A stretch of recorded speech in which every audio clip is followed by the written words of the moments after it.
Boa noite!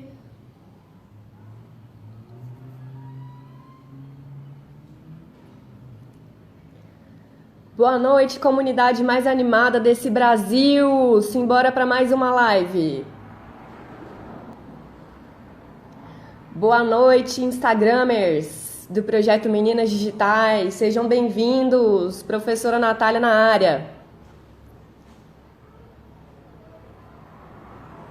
Sejam todos bem-vindos! Hoje a gente vai bater um papo bem bacana sobre biotecnologia, algoritmos e questões de gênero com a professora Pamela Marinho. Estamos muito ansiosos para esse debate e esperamos que vocês gostem. Vou convidar a professora Pamela para dividir a tela comigo.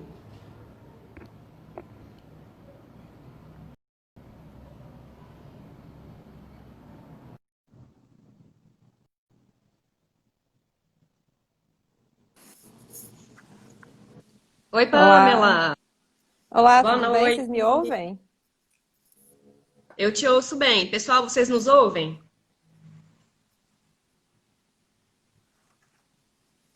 Pessoal, dá um feedback para nós. Áudio ok? Vídeo ok?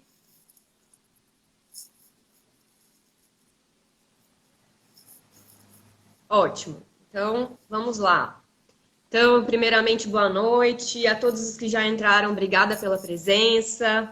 Obrigada pela presença, Pamela. Estamos muito ansiosas para essa conversa com você. Conexão Séries Ouro Preto hoje, minha gente. Para quem não me conhece, eu sou Natália, eu sou historiadora, sou membro do projeto Meninas Digitais do Cerrado, sou uma das coordenadoras do projeto, responsável pela discussão de gênero. E aqui hoje eu represento um grupinho maravilhoso formado pela professora Ramayane, o professor Adriano e a professora Thalia. Hoje eu vou conduzir uma entrevista com a Pamela Marinho, que é bacharel em Ciência da Computação pela Universidade Federal de Lavras, mestre em Biotecnologia Vegetal também pela Federal de Lavras, atualmente é engenheira de aprendizado de máquina, e eu não sei falar, e doutoranda em Bioinformática na Universidade Federal de Minas Gerais. No Depois você cumprimenta, estilingue, Pamela. estilingue. Stiling, doutorando em Isso. Bioinformática na Universidade Federal de Minas Gerais, onde está se especializando em ciência de dados e aprendizado de máquina. É idealizadora e voluntária do projeto social Código X, que incentiva meninas a seguirem a carreira da tecnologia. Então, Pamela, seja muito bem-vinda. É uma Muito alegria obrigada. para o Meninas Digitais receber você aqui, ainda que virtualmente. E a gente espera que muitas das meninas aqui do nosso campus, de Goiás e das diversas regiões do país que têm nos acompanhado aqui nessas lives, possam conhecer seu trabalho, possam entrar em contato e possam enxergar no diálogo contigo hoje uma expansão de horizontes profissionais. Então, Ai, seja bem-vinda. Dá um oi para a galera aí. Oi, gente, tudo bem? Eu que agradeço, Natália, o convite de todos vocês. Fiquei muito feliz de poder vir aqui falar um pouquinho de mim e trazer o Código X, né, que é o projeto social do qual eu faço parte. Vai ser muito legal poder dividir isso. E é uma grande responsabilidade, né? Estar aqui num ponto de fala feminino, né? Como uma representatividade muito grande. Muito obrigada. Obrigada a você. Caminhemos juntas nessa luta feminina. Bom, Pamela, vamos começar. A gente queria te perguntar o seguinte: a gente gosta muito de conhecer a trajetória das mulheres que a gente entrevista, no sentido de mostrar possibilidades de carreira e de mercado de trabalho para as meninas, né? No sentido de encorajar elas. Então, eu queria que você pudesse contar como que a sua trajetória se delineou. Ela começa no bacharelado em ciência da computação e depois se encaminha para estudos que estão relacionados com a área das ciências biológicas, né? E ao mesmo Isso. tempo com a inteligência artificial. Então, como que isso aconteceu? Como que isso tudo se misturou? Conta para nós. Bom, então, eu formei, tipo, puxar na memória, em 2014. Eu entrei na faculdade, foi em 2009, para fazer ciência da computação. A ciência da computação era sempre foi muito certa na minha vida. Desde novinha eu tinha certeza que eu queria trabalhar com computadores. Eu tive uma influência muito grande na minha família, porque eu tenho um tio que é desenvolvedor, né? Então, ele ensinou um pouquinho de desenvolvimento de software. Infelizmente, eu não tive nenhuma mulher na família. Eu acho que não tem nenhuma mulher na minha família que trabalha com exatas e nem mesmo com computação.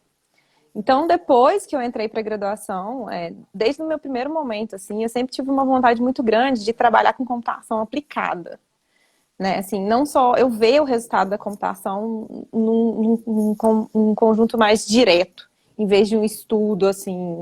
Não que os estudos computacionais, assim, na parte de estudo computacional, só dentro da computação, não seja importante, mas eu queria ver uma aplicabilidade em algumas áreas, e uma área que me chamava muita atenção é a área de saúde, né? Então, eu conversei com uma professora minha que trabalhou com bioinformática na PUC daqui de Minas. E aí ela falou, não, vem trabalhar comigo em iniciação científica, vou te mostrar um pouquinho desse mundo. E aí começou a minha caminhada, né? E eu comecei a andar, né, tentar entender um pouco da biologia, porque é muito estranho, né? Porque a gente entra, você entrou na computação para trabalhar com exatas, e o que você está estudando biológicas agora, sua louca? Você passou do vestibular, né? É tipo isso. Aí eu falei, não, mas é porque é essa vontade de aplicar. E para a gente aplicar, a gente precisa entender um pouco profundo do problema, né? Porque quando você vai aplicar computação, você tem que entender onde você está aplicando, onde dói, o que eles precisam. E a falta de comunicação é muito grande das áreas, né? É uma área multidisciplinar, né? Você tem que ficar ali no meio de campo, tentando ver o que da computação pode aplicar na biologia. E aí eu fui trabalhar numa iniciação científica depois, eu fui trabalhar com o professor Chalfun lá na UFLA, e aí eu trabalhei muitos anos com plantas, desde minha iniciação científica, foi iniciação tecnológica, na verdade, e depois, no meu mestrado, eu optei para fazer um mestrado em biotecnologia, que aí eu me aprofundei total, eu vesti jaleco, eu pipetei, eu fiz PCR, eu entrei em laboratório, trabalhei em laboratório. Então, assim, eu me vesti de praticamente bióloga ali naquela situação, né? O pessoal trabalhava com plantas, com melhoramento genético de planta, café, abacaxi. E aí, depois disso, eu fui lá, fui trabalhando bastante com bioinformática lá dentro, né? Que é a aplicação da computação junto com a biologia. E eu fui caminhando, caminhando. E aí, do meu doutorado, eu senti falta, quando eu fui entrar para o meu doutorado, eu senti muita falta de voltar às minhas raízes, de voltar à computação em si. E aí eu optei, em vez de continuar o doutorado na biotecnologia, eu optei em tentar o doutorado na bioinformática aqui no FMG, que eu estou morando em Ouro Preto atualmente, é aqui pertinho. E aí lá no FMG é a bioinformática em si, então tem bastante computação. Não que lá na UFLA não tinha, só que como é uma área muito de biotecnologia, eu ficava muito como ferramenta. A bioinformática ali era muito como ferramenta, e não muito um estudo tão aprofundado igual eu queria na área de computação. E aí quando eu fui para o doutorado, eu fui apresentado, né, meu orientador trabalha com aprendizado de máquina na parte de biologia. E aí eu utilizo técnicas de aprendizado de máquina, de inteligência artificial, dentro da bioinformática, na parte do doutorado. Entendi. Entendeu? É muito grande. Aí depois disso eu fui caminhando, caminhando, caminhando, fui me aprofundando em aprendizado de máquina. E hoje, né, desde no começo do ano, eu passei no processo seletivo para trabalhar na Stiling, que é uma empresa de inteligência artificial que tem... Que é um que eu não sabia falar. Que é um nome que você não sabia falar, chama Stiling. De Stiling, de dar estilingada mesmo. Quando a gente brincava quando era criança. Mas é uma empresa de inteligência artificial que trabalha chama de social listening, né? Eles estudam, eles coletam redes sociais e fazem tipo um apanhado de informação para marketing. E nisso, ela é muito focada em inteligência artificial. E aí eu passei no processo seletivo deles e hoje eu sou engenheira de aprendizado de máquina deles, juntamente faço doutorado também no FMG. Eu contei um resumão da minha história toda. Maravilha. Bom, isso já serve para a gente ampliar a perspectiva do pessoal que está fazendo bacharelado conosco, né, em sistemas de informação, para pensar que a pós-graduação não precisa ser só na área de informática, né, Pamela? Que não precisa. Tem desdobramentos. Quando eu fui entrar para o biotecnologia, eu lembro que eu fui conversar tentar fazer, né, a seleção da pós para o mestrado. Lá nas inscrições do mestrado, eu estava assim, tem áreas correlatas, né, de formação. Aí tava agronomia, ciências biológicas, engenharia, em algumas engenharias florestais, alguma coisa assim nesses aspectos, química e tudo, e aí não vi computação lá. Aí eu fui direto, fui lá, bati na porta da sala do professor coordenador do programa e falei assim, olha, Luciano, eu tenho muito apreço por ele. Eu falei, Luciano, eu queria muito tentar, mas eu não sou de nada dessas áreas de biológicas, eu posso tentar? Ele falou, Pamela, nada te impede. Aí a prova, só que foi muito focada em biologia, então eu precisei estudar bastante biologia para poder passar na prova. Isso é uma fonte de orgulho para mim, porque eu saí da computação, fiz uma prova de biologia e foi a primeira pessoa, eu acho que nem tem mais ninguém louco que vai fazer o mestrado em biotecnologia lá. Pelo menos lá, eu acho que fui a única da computação que fiz um mestrado em biotecnologia, focado mesmo em biotecnologia. Bom, a gente espera produzir muitas loucas bem-sucedidas como você. Que bom, que ótimo, tomara. Vamos ter Agora, vários mesmo. conta pra gente então, já que a gente está falando da sua carreira, o que que é biotecnologia? Como que a Bom, biotecnologia dialoga com a informática e cria esse campo que é a bioinformática? Então, o que que é biotecnologia, o que que é bioinformática? tá, a biotech, né? A biotecnologia, ela é uma junção de, vamos dizer assim, três áreas. Tem mais, mas, num geral, três áreas. Então, a gente tem a área de química, a área de biologia e a área de engenharia. E aí, essa junção dá a biotecnologia. Então, a biotecnologia é você trabalhar em desenvolvimento de métodos, ferramentas, né, tecnológicas que vão te auxiliar em processos biológicos no geral. Exemplo, a gente tem o coronavírus, que está super em alta. Diagnóstico de coronavírus, acho que está todo mundo ouvindo falar. Tem biotecnologia na parte de diagnóstico do coronavírus, que é na parte quando você vai fazer a PCR. Então, você vai fazer PCR para poder fazer diagnóstico. PCR utiliza, é uma técnica de biotecnologia. O que que é Vamos dizer PCR, mais. Pamela? A PCR é uma técnica de amplificação que você faz de DNA, de RNA, para poder fazer. Hoje ela é muito utilizada para diagnósticos de doenças, ou é utilizada para teste de paternidade. Então, é uma técnica biológica, assim, química, e que você usa aparelhos tecnológicos para poder fazer essa técnica. Então, a biotecnologia é mais ou menos isso, ela auxilia nessa parte tecnológica, ela faz equipamentos, técnicas em si. Deixa eu ver outro exemplo. A gente tem um exemplo de melhoramento de plantas. Por exemplo, quando você vai fazer. Hoje em dia a gente planta milho e o milho não é pegado por pragas, certo? Então a gente tem uma produção Uhum. alta de milho. Essa produção de milho, a semente ali que não pega essas pragas que tinham antigamente, é uma forma de biotecnologia também. Então, a biotecnologia, ela está dentro da saúde, ela está dentro de agroindústria, então ela está dentro de várias áreas. E a bioinformática? A bioinformática também é uma área. Ela é muito utilizada como ferramenta dentro da biotecnologia, mas não necessariamente precisa estar lá dentro. Então, ela pode trabalhar sozinha também no campo.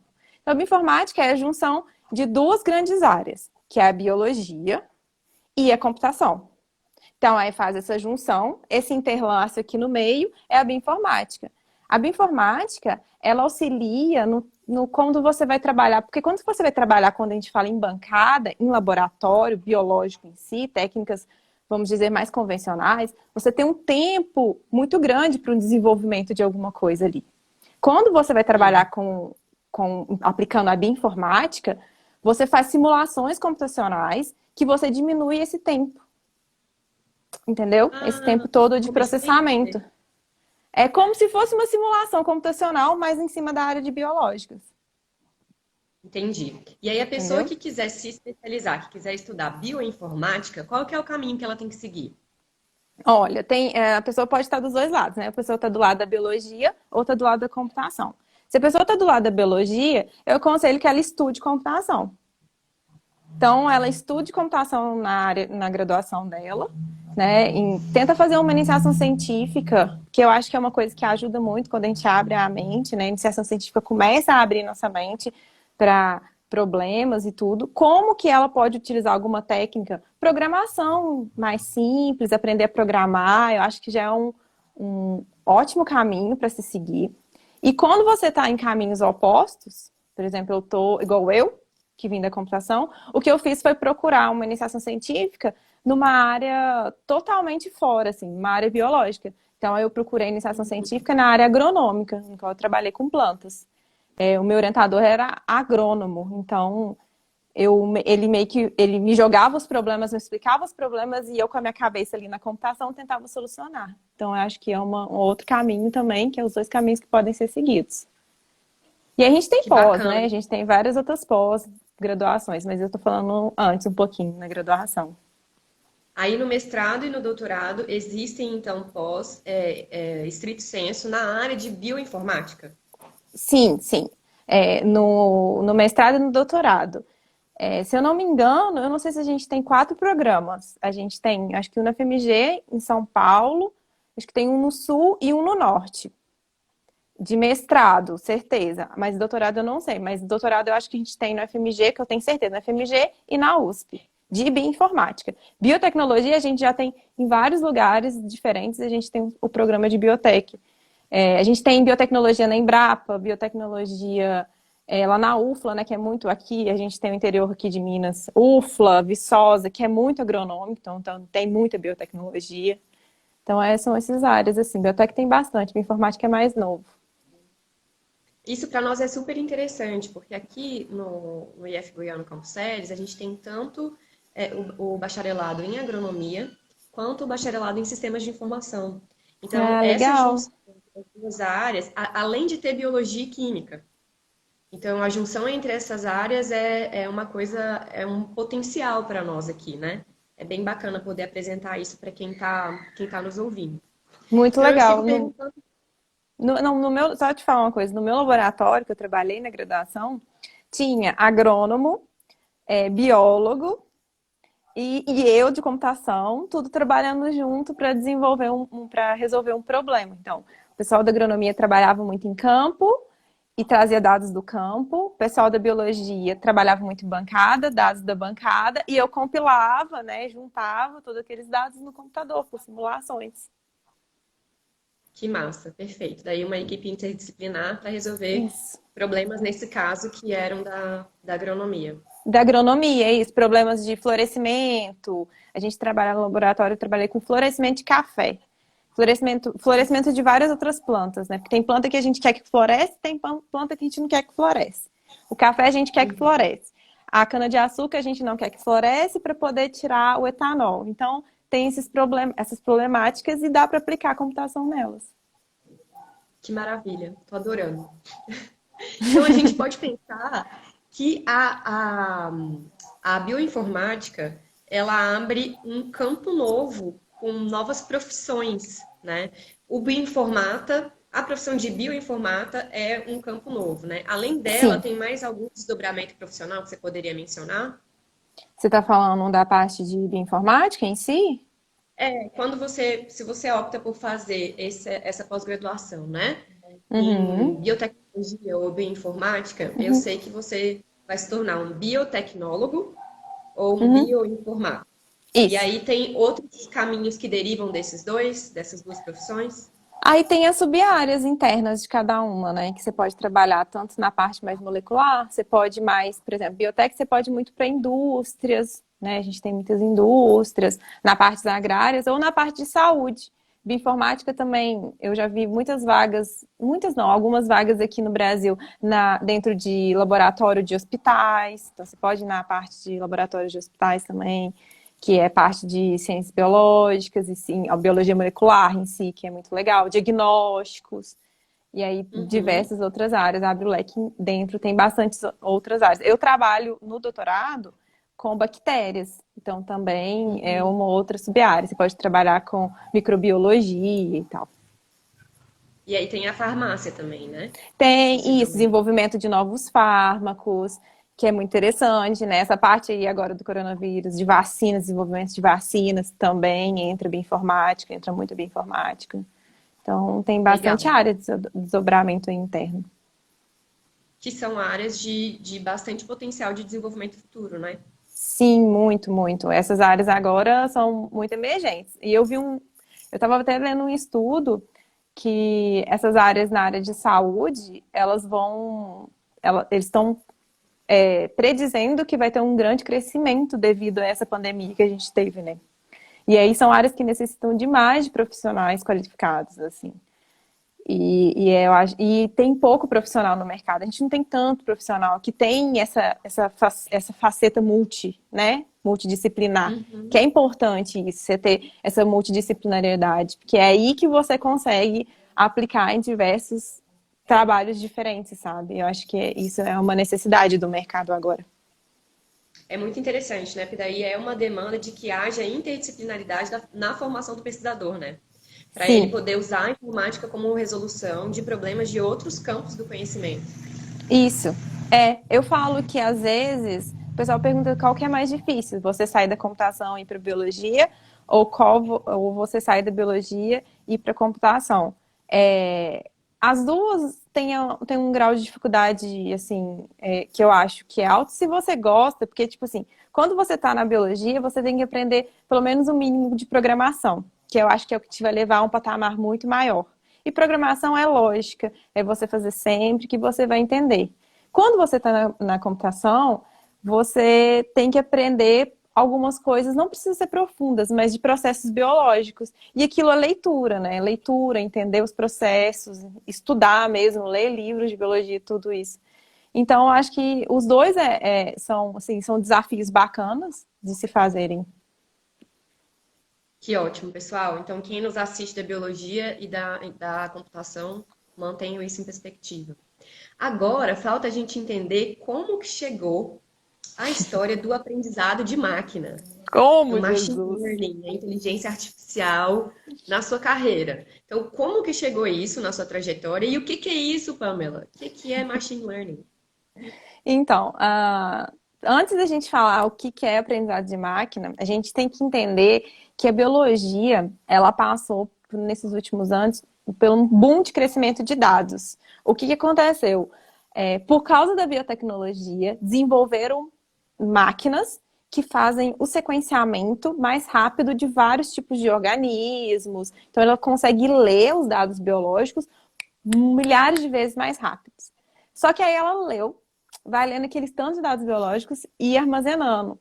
E como que faz para você analisar? Se você vai analisar um a um, você, ser humano, analisar um a um desse conjunto de dados, é uma Impossível. coisa muito impossível, é uma coisa muito difícil. Assim, eu acho que é custoso, eu acho que passar a minha vida inteira eu não conseguiria analisar. Eu trabalho, por exemplo, com uma base de bactérias que tem 1.700.000. Como é que eu vou avaliar uma por uma para ver se tem algum problema ou não? Então é aí que vai entrar a inteligência artificial, né? A inteligência artificial, se eu te perguntar o que é inteligência artificial, Natália, você vai pensar assim em robôs? Com certeza, né? Aham. Todo mundo pensa, robótica, robô andando, Hollywood, né? Aqueles robôs de Hollywood, tal.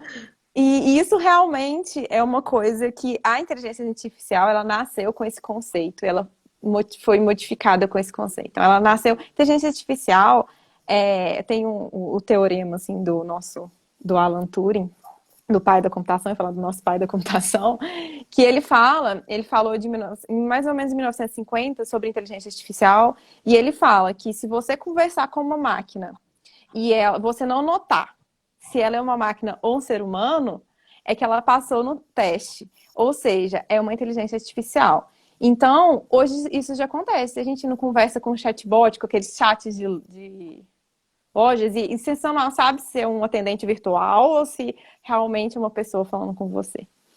Então, só que a inteligência artificial, ela nasceu com esse conceito, e aí Hollywood veio e jogou um robôzão lá em cima, e a gente achou que inteligência artificial era ocupar o espaço nosso de ser humano, ser um robô que fala, sente, caminha e faz a mesma coisa que a gente.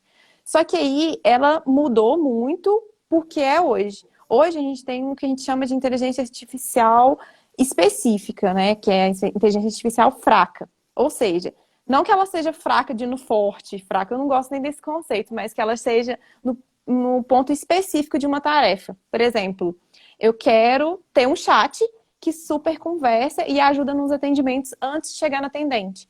Como que eu faço isso? Eu faço um robozinho que fica ali conversando, né? Com as palavras que ele aprende, fica ali conversando. E essa tarefa específica é a inteligência artificial hoje da melhor forma possível, sabe? Aqueles robozinhos que limpam casa. A gente tem um robô que limpa a Eu casa. vi. Então, a maioria deles usam inteligência artificial. Então, o que que ele faz? Ele vai andar, falar com você, Natália, lavar suas vasilhas? Não. Não, Ele vai limpar o seu é chão. uma pena. É uma pena. Ele vai limpar o seu chão. Então, ele ficou muito bom. Ele ficou melhor do que você, Natália, para limpar o seu chão. Eu acho, eu acho. Eu Sim, mas julgando. é só para limpar o chão, que é isso que você está Só para explicando, né? limpar o chão. É isso que eu estou explicando. Então, é mais ou menos isso. Então, a inteligência artificial é isso. E o aprendizado de máquina, o que tem a ver? Aprendizado de máquina é uma das ferramentas de inteligência artificial. Então, a gente tem várias ferramentas. E uma delas é aprendizado de máquina. Nada mais é que você ensinar uma máquina igual você ensina uma criança. Quando você vai ensinar uma criança o que é um copo, o que é um mouse, você não fala para ela, olha, isso aqui é um mouse. É mais ou menos assim que a gente ensina o computador. A gente pega o conjunto de dados e coloca no computador e ele vai aprender com aquilo. Então, por Entendeu? exemplo, esses aplicativos que o pessoal está gostando de brincar agora, que é aquele Face App e etc., quanto mais Uhum. a gente oferece dados para ele, né? Quanto mais a gente tira fotos dos nossos rostos, né? Mais ele vai desenvolvendo A um inteligência artificial aprofundamento dele. dessa habilidade de Isso. reconhecer ou de, sei lá, não sei Isso. exatamente qual é. Isso mesmo. Eu imagino Reconhecimento que a facial, habilidade de né? reconhecer. Eu não sei como se esses aplicativos estão chegando a pegar fotos nossas. Mas vamos dizer assim, vamos supor que eles peguem, né? Porque a gente entra de lei de proteção aos dados, mas eu não posso dizer assim. Mas vamos supor, né, no mundo assim, que ele pegue aqueles dados. Então, ele vai pegar a foto de cada um e ir alimentando ele com aquelas fotos. E o que a gente chama de treinamento, a gente treina ele. Então, a gente Uhum. treina ele para fazer esse entendimento. Olha, eu tenho um conjunto de dados aqui que vou treinar o meu modelo. A gente chama de modelo. Porque a aprendizado de máquina, ele vem da estatística. A gente cria um modelo É. estatístico. Eles são algoritmos estatísticos. Então, é mais ou menos isso mesmo. Esse de reconhecimento facial é de rosto. Quando você vai fazer um chat para conversar com alguém, o que você tem que passar para ele entender? Frases, né, que ele conversa, tipo, oi, tudo bem? Tudo bem, e você? Ah, Então ele vai sim. entender que quando alguém fala oi, tudo bem, ele tem que responder tudo bem, e você? Se você mostrar Ele para não ele e pode falar falar assim, errado. se você mandar um conjunto de dados para ele que fala assim, oi, tudo bem? E ele fala assim, não, eu tô péssimo, ou não, tá tudo errado. Todo mundo falando isso, ele sempre vai falar, não, eu tô péssimo, não, tá tudo errado. Porque ele vai aprender com aquilo. Bom, ótimo. Isso nos leva para a nossa próxima questão, que são os algoritmos. Então, a gente entendeu que a inteligência artificial desenvolve, a partir do aprendizado de máquina, uma habilidade específica que a gente pode entender, pode nominar como habilidade humana, né? E Isso. aí, no caso do robô da limpeza, a limpeza, o reconhecimento facial, sei lá, né? A gente pode pensar em diversas habilidades. Uhum. Entretanto, é necessário criar um banco de dados para informar essa máquina, né? Fazer esse processo de aprendizado, e Uhum. isso passa pela construção, então, de um modelo estatístico e de um algoritmo, certo? Sim, nossa, Natália, sucesso, você tá aprendendo tudo. E... Bom, então a gente pode pensar que os algoritmos podem reproduzir estereótipos e reproduzir preconceitos de acordo com aquela base de dados que foi utilizada para fazer o processo de aprendizado de máquina. Sim. Certo ou não? Certo, corretíssimo. Então, tem uma pergunta escrita aqui para você. A reprodução de preconceitos de gênero nos códigos seriam os algoritmos preconceituosos ou apenas reflexos das pessoas que os constroem? Como você sente e verifica isso no seu trabalho? Bom, então, isso é uma coisa que a gente tem que ter em mente quando a gente trabalha com aprendizado de máquina. Hoje a parte de aprendizado de máquina, ela é muito nova. Então, muitos desses problemas que a gente chama de vieses, né? Desses vieses de gênero, racial, né? A gente viu na utilização. Então, os algoritmos, eles são preconceituosos. A gente teve algumas situações, eu não sei se vocês lembram, que teve, eu não sei se foi da Microsoft, não sei, colocaram um bot no Twitter, e aí o pessoal começou a xingar o bot, o robozinho, e aí com o tempo ele já estava reproduzindo aqueles xingamentos, né, igual o que as pessoas falavam. Então, reconhecimento facial. Teve alguns problemas de reconhecimento faciais que eles caíam, reconheciam pessoas de pele negras como prováveis de ser tipo, mais perigosos que pele branca. De onde vem isso? Os algoritmos, eles têm inteligência para, tipo, os modelos, né, estatísticos, a inteligência artificial, ela tem uma inteligência assim que ela consegue ser preconceituosa igual nós, seres humanos? Não.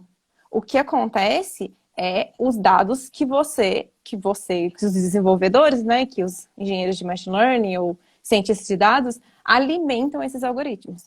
Então, se você faz uma reprodução da sociedade igual ela é hoje, sem ter uma consciência dos dados que você está utilizando, você vai enviesar seus algoritmos igual a sociedade é enviesada. Então, por exemplo, você vai reproduzir o mesmo problema que acontece na sociedade. Então, é uma coisa que a gente tem que ter uma consciência. Só que é uma coisa muito nova, a área é muito nova. Então, agora que está surgindo essas discussões de vieses, de raça e tudo isso. Só que é uma coisa extremamente perigosa. Então, a consciência de dados que você está utilizando para poder fazer entregar ao algoritmo aquilo é importante, entendeu? Nesse sentido. Super. É muito importante. Pode continuar, se quiser. Então, por exemplo, vamos supor, eu tenho um modelo classificador que me auxilia em julgamentos, tá? Em julgamentos advogados, né? Eu tenho um escritório de advocacia e aí eu contratei uma empresa que fez um modelo que faz a pré-filtragem dos meus processos. Se essa empresa de tecnologia ensinou o modelo que pessoas brancas, homens e brancos não, vamos dizer assim, pessoas negras, elas inseriram dados com mais processo de pessoas negras, então o modelo ele pode estar enviesado e ele vai pegar um documento, um processo e vai falar assim, porque o cara é negro, pode ser que esse processo vá para frente, entendeu? Então, é um problema muito grave. É um problema que a gente tem que ter uma condição muito importante. Não que, hoje em dia, o aprendizado de máquina, não que ele não tenha uma orientação. A gente precisa, além disso, entender também que quando você tem um modelo ali de aprendizado de máquina, ele não age sozinho. Ele age auxiliando a nossa vida, facilitando a nossa vida. Então, tem que ter uma supervisão em cima daquilo. Tá? Além disso, você tem que ter uma supervisão em cima dos modelos. Então, é um problema assim, muito sério e que a gente tem que ser despertada para isso. Né? A questão também, por exemplo, outro exemplo que vem na minha mente eu tenho um modelo que me ajuda a selecionar currículos para a área de tecnologia. Hoje, a área de tecnologia, vou falar da minha equipe. Eu faço parte de uma equipe onde são compostos por 9 homens e eu de mulher. Então, se eu alimentar um modelo classificador com esses dados, um modelo, né, ali, que vai falar quem vai ser os prováveis pessoas que vão trabalhar, ele vai pegar a maioria homem. Uhum. Porque ele não vê um padrão, ele é um modelo matemático. E não é que ele tem preconceitos. Ele está reproduzindo o que você está passando para ele. Entendeu? Super entendi. E aí me parece que tem 2 estratégias importantes aí que podem ser pensadas. Que a inteligência artificial pode ser utilizada tanto para a reprodução das condições de desigualdades estruturais da sociedade, quanto para a identificação e transformação dessas desigualdades estruturais. Porque à medida que você insere um banco de dados, né? Você oferece de maneira sem filtros, assim, um banco de dados que Uhum. corresponda, por exemplo, em termos de gênero, raça e classe a um grande número da população brasileira, né? Daí você vai informar vai fazer um processo de aprendizado de máquina para aquela inteligência artificial que vai conseguir diagnosticar o que de fato existe na nossa sociedade, que é uma situação de racismo estrutural, em que a Sim, maior parte ele da vai população que reproduzir. é pobre é negra, em que a maior parte das mulheres que são negras ganham menos do que as mulheres que são brancas, e assim sucessivamente, né? Então, me parece que isso pode ser utilizado tanto para um reforço Uhum. de estruturas de dominação, né, das estruturas sociais hegemônicas, quanto para o diagnóstico e transformação delas. Sim, esse exemplo é muito legal. Eu vi que a Disney, no final do ano passado, ela começou a utilizar. Tem uma empresa, eu não me lembro o nome, eu não sou muito boa com nomes, mas que ela está fazendo, está tratando, usando inteligência artificial para ver esses problemas, né, de vieses em diversos lugares. A Disney contratou para ver esses problemas de vieses de gênero, de minorias sociais, de classes sociais, tudo, dentro, em cima dos filmes e de todos os produtos dela. Para Que diminuir bacana. essa desigualdade, para trazer um equilíbrio que não existe, né? Para trazer um Exatamente. equilíbrio que não existe. Mas na Você pode matemática projetar com existe. isso uma utopia. Você pode projetar Isso. um equilíbrio, né, de uma sociedade que ainda está por vir, né, que você desejaria. Sim, isso mesmo. Muito legal, Natália, esse ponto. E eu lembrei dessa notícia da Disney porque eu achei super interessante, porque a Disney, para mim, quando eu era criança, é princesas brancas que sempre eram salvadas por príncipes, né? E hoje, se a gente começar, eu não sei se eles já começaram a aplicar isso, mas hoje a gente já começa a ver algumas mudanças, né? De princesas negras, de princesas que não têm príncipe, de princesas que fazem sozinhas. Então, toda essa reprodução é importante isso, sabe? É um crescimento, sabe? É uma desconstrução que gera um grande crescimento social. Sem dúvida, sem dúvida.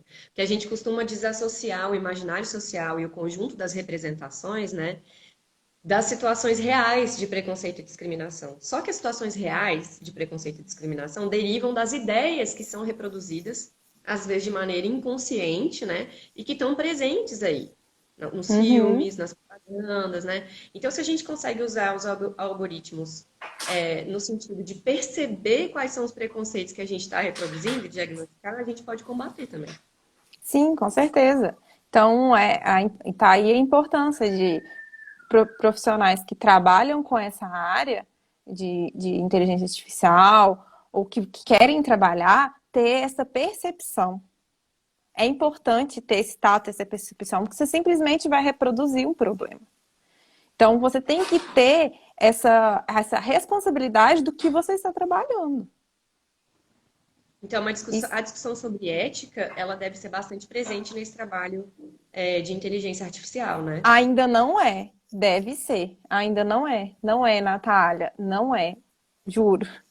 Mas deveria ser muito, muito presente. Tô É, passando. é, é porque é muito nova a área, não tem como a gente julgar também. A área é muito nova. E hoje que a gente está vendo a tecnologia aí em ação e vendo os problemas que ela está gerando, né?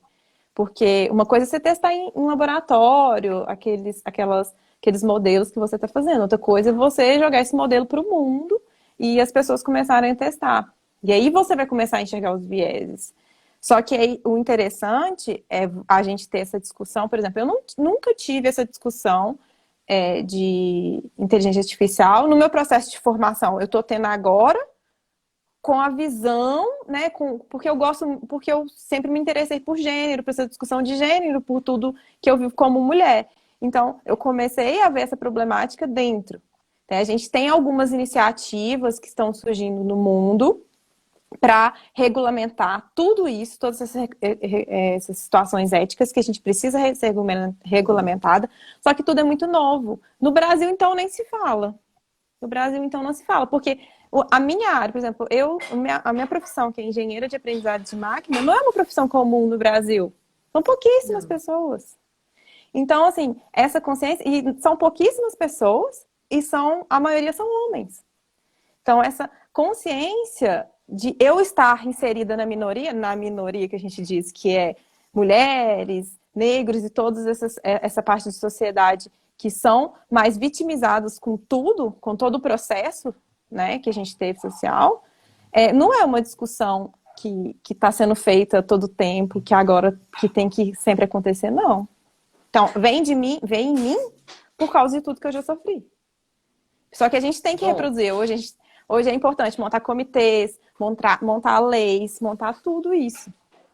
Entendeu? Em cima fazer disso. essa discussão de maneira ampliada, né? E isso, com certeza. Seria muito importante que esses profissionais que caminham para essa área, eu acho que da biotecnologia, né? Da inteligência artificial e tudo, eles tivessem uma interface grande com as ciências humanas, com a filosofia, com a história, com a sociologia, pelo menos. Porque Sim. daí você pode discutir, então, quais são os trabalhos, quais são os interesses da relação entre humanos e máquinas, e quais são os Uhum. limites disso num processo de desumanização, né, que é indesejável, e você pode discutir toda a questão histórica e sociológica que perpassa as comunidades, né, os grupos sociais, que vão ser atendidos, que vão ser alvo dessas máquinas, dessas inteligências que estão sendo produzidas, né? Então, a serviço de que estamos trabalhando? Daí essa Uhum. é uma questão que as ciências humanas precisam fazer junto com a computação, então. Sim, e é uma interface muito difícil de se ter, né? A computação como inteligência artificial é uma coisa muito nova. Eu nem digo a bioinformática e biotecnologia, porque elas são áreas que utilizam a inteligência artificial como ferramenta.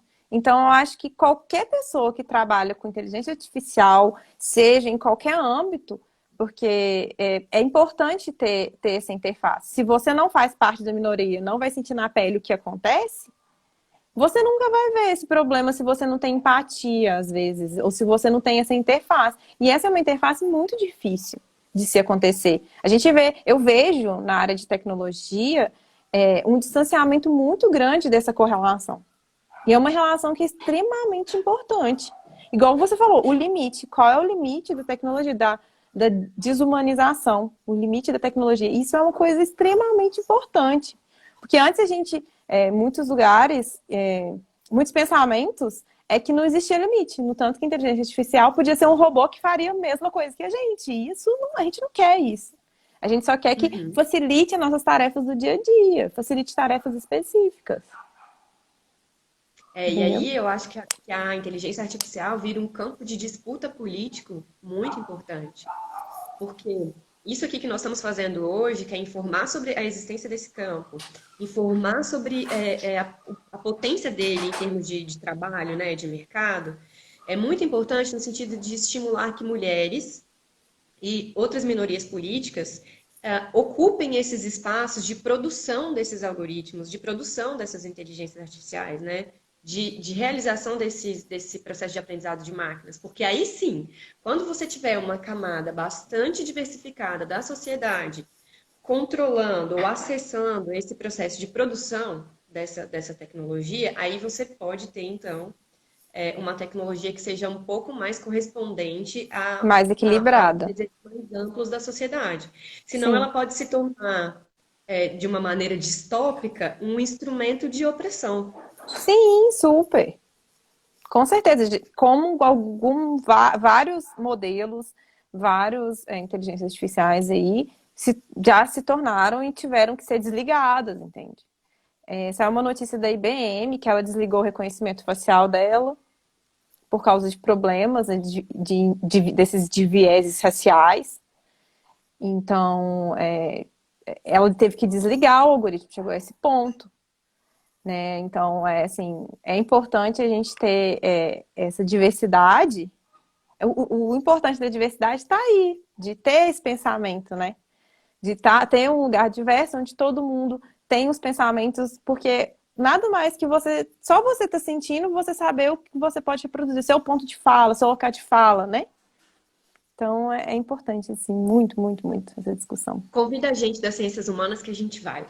Ai, maravilhoso, Natália. Vamos fazer uma live só para falar de viés de gênero. Olha, eu propus uma atividade no Campus Party, falando sobre tecnopolíticas da vigilância. Quem sabe a gente dialoga sobre isso, mas a gente fala sobre isso Sim. depois. Legal, Natália. Pode me chamar, que eu adoro essa área, muito. De verdade. É uma área que eu estou estudando muito, muito mesmo. Que bom, que aí a gente precisa pensar a tecnologia a serviço de quê e de quem ela está trabalhando, né? Quais interesses Sim. sociais a gente vai querer projetar através dela.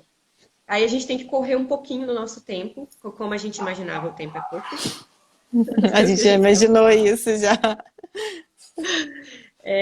Então a gente tem uns 5 minutos, mais ou menos, para você contar o seguinte: como foram as problemáticas de gênero que você enfrentou ao longo da sua trajetória? E Uhum, como que isso se desdobrou nessa iniciativa do projeto Código X, uhum. né? Como que é o projeto e como que você tem trabalhado no âmbito dessa iniciativa com as suas companheiras de trabalho. Bom, então, eu tive muitos problemas, né, em questão de gênero. Primeiro porque eu formei em computação tinha pouquíssimas mulheres, então a gente quase não tem representatividade. Representatividade, igual eu falei, foi meu tio que fez, que programava, então não tive representatividade com mulheres.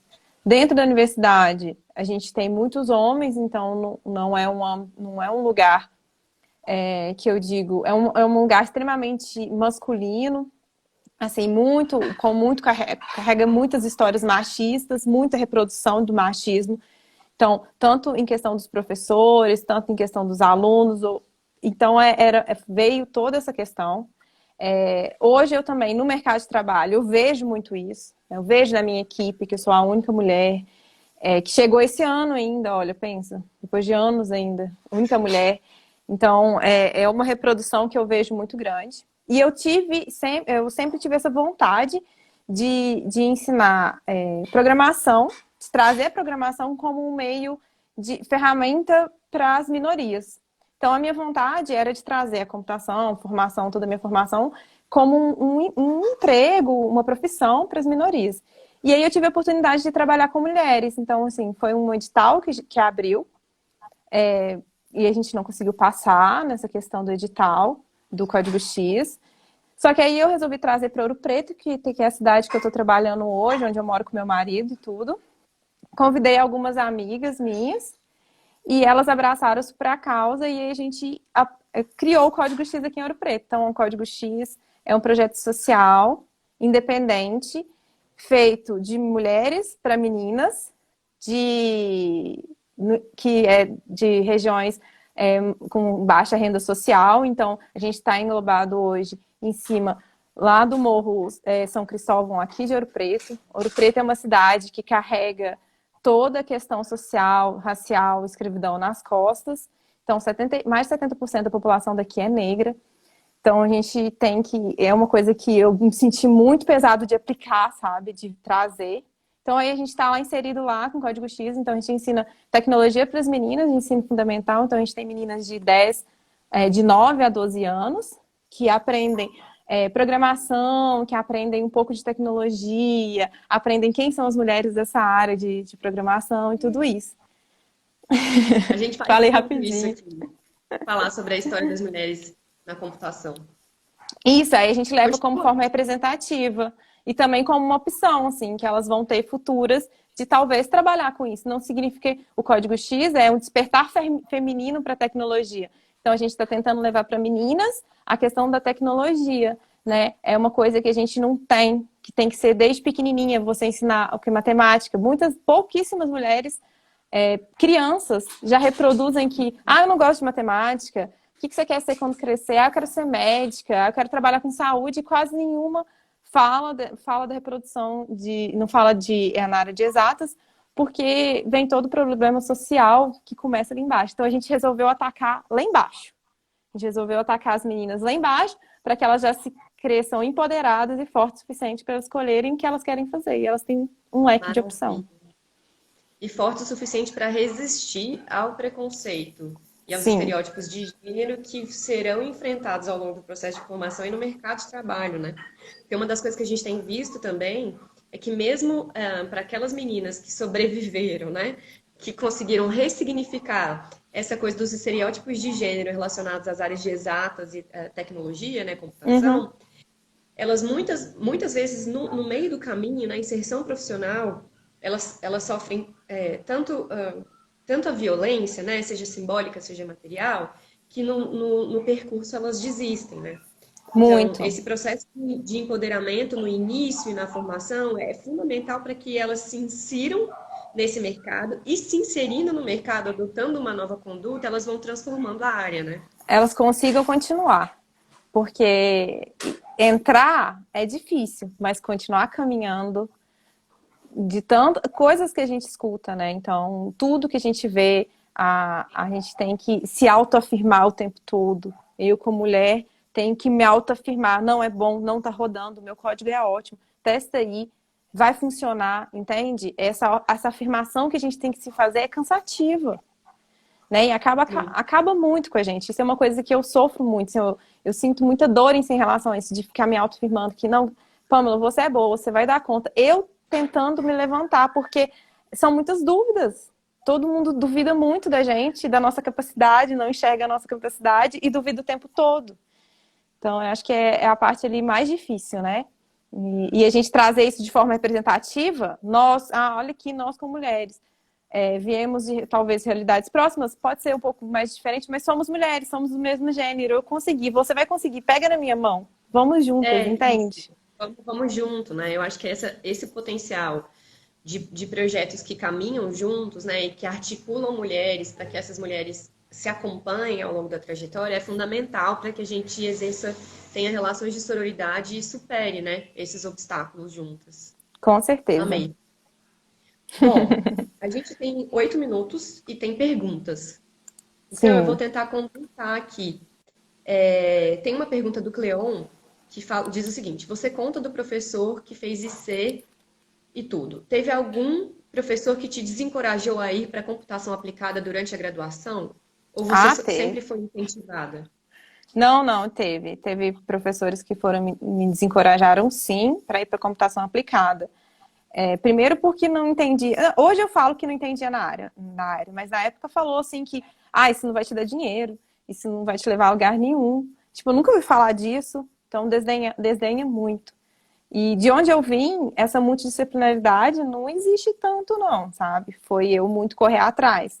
Eu não via professores da computação trabalhando com professores de outras áreas tão, assim, às vezes distantes, né? Porque a engenharia, tudo bem, mas e aí, biologia? E humanas? Entendeu? Então, eu vi muito e tem muito sim. Bom, que triste, né? Mas a gente já Muito esperava essa triste. resposta.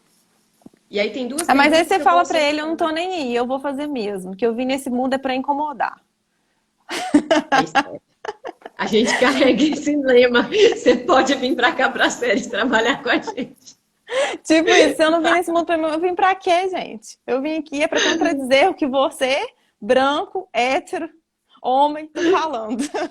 Patriarcal, machista. Que ótimo. A gente pode fazer uma outra live para discutir todos esses termos. Mas, Nossa, enfim, muita tem uma coisa. pergunta da Rosiane e uma pergunta do Adriano que eu acho que eu vou associar aqui, que a gente tem pouquinho tempo.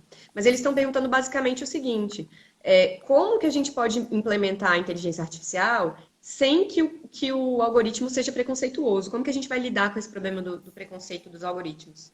Então você tem que pensar no conjunto de dados que você vai passar para o algoritmo. Então você tem que, antes de você ensinar ele lá e fazer toda a parte matemática em si, você tem que olhar para o seu conjunto de dados e ver e encontrar os problemas e os vieses dele. E aí você faz isso com uma área que é uma área que está extremamente em ascensão, que é a ciência de dados.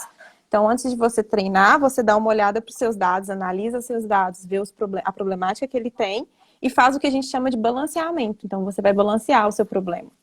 Então, você vai ter, se você quer trazer, igual, alimentar uma máquina que faz processos jurídicos, você não vai levar só processos jurídicos que foram feitos por pessoas de pele negra e homens. Então, você vai tentar balancear com outros gêneros, com outras raças. Então, é importante fazer isso. Você olha para o seu conjunto de dados, antes de fazer o modelo. Só que para fazer o balanceamento, você precisa ter consciência, né? E a consciência de classe, de gênero, de raça é construída através da reflexão das ciências humanas. Sim, com Daí a necesseza. Você necessidade. tem que ter essa consciência. Isso é uma coisa que é uma coisa mais difícil, porque de qualquer forma você enviesa, porque você traz suas informações. Então, se você puder trabalhar em parceria diversa, é muito importante, porque cada um traz seu olhar diferente em cima desses Isso, se dados. essas equipes forem multidisciplinares e se elas forem compostas por pessoas, né, dos diferentes segmentos sociais, né, de minorias políticas, etc., isso operaria um balanceamento muito melhor dos algoritmos, né? Isso, com certeza. Se você faz essa, é o que você fala. Simplesmente isso. Se você tem uma diversidade diferente, você vai ter olhares diferentes em cima daquele conjunto, você vai ter menos vieses de erro. Pamela, maravilha. A gente transformou uma live sobre biotecnologia, gênero, sobre diversidade, enfim, eu amei. Por mim, a gente faz mais uma três. Mas a Faz gente tem mesmo, pode quatro me chamar. minutos. E aí vamos passar para as despedidas e agradecimentos. Se você tiver alguma atividade do Código X que você quiser Uhum. divulgar, aproveita esse tempinho para chamar o pessoal para seguir vocês nas redes sociais. Tá, joia. Então, gente, o Código X, ele tá no Instagram, códigox.ong, né, que é aqui que eu tô falando dele. Sigam nossas redes sociais. A gente, quero fazer parte do Código X. É possível à distância? É super possível. A gente tem lá na link da bio, tem como fazer parte do Código X, como eu posso doar, ajudar a iniciativa, porque é uma iniciativa extremamente independente. A gente vende essas camisetas aqui, deixa eu ver se dá para mexer. Programa com uma garota, vendendo várias camisas para arrecadar fundos Queremos. para o nosso projeto, sim. E a gente hoje atualmente está fazendo o Código X em casa, porque nossas meninas, muitas delas são de classes sociais, a maioria delas são de classes sociais baixas, então elas não têm nem internet em casa. E aí a gente está desenvolvendo cartilhas e a gente envia aqui de Ouro Preto as cartilhas impressas para elas fazerem em casa, com joguinhos de lógica e tudo. E essas cartilhas também estão no link lá da bio e pode ser feito o download para qualquer um. Se tiver uma criança em casa aí que não tem muita coisa para fazer, baixa a cartilha lá que está maravilhosa. Foram feitas pelas nossas mentoras. E é isso, assim, o Código X não sou só eu, o Código X são 17 mulheres, mas tem quantos apoiadores, então a gente tem muitas pessoas presentes, eu estou aqui só de uma forma representativa do Código X, mas são várias cabeças pensantes e as nossas mentoras são compostas 100% por mulheres. É isso. Que projeto lindo. Foi um prazer te conhecer, foi um prazer conversar, saber mais do Prazer é todo projeto. A gente meu. vai o material. Espero que a gente continue em contato, tá? Muito Sim, obrigada pela eu sua que presença agradeço, virtual. Natália. Muito obrigada. Me convidem quando vocês precisarem, quando vocês quiserem conversar. O Código X está aberto a discussões. Vão lá, conversa com a gente, curte as nossas publicações, ajuda a gente a crescer mais ainda, para a gente inserir em mais escolas aqui de Ouro Preto, quem sabe em outras cidades. E é isso, muito Vamos. obrigada. Obrigada a você, Pamela. Olha, gente, eu, em nome da coordenação do projeto Meninas Digitais, agradeço a todo mundo que ficou com a gente até agora e aviso que semana que vem continua, a gente tem mais live. Nos sigam nas redes sociais, acompanhem a divulgação que a gente vai fazer do material do Código X e acompanhem aí as atividades que a gente está planejando, tá? Para os próximos eventos de computação. Beijo, Pamela. Beijo, pessoal. Obrigada, Até a Natália. próxima Tchau, semana. gente. Beijo, boa Tchau. noite.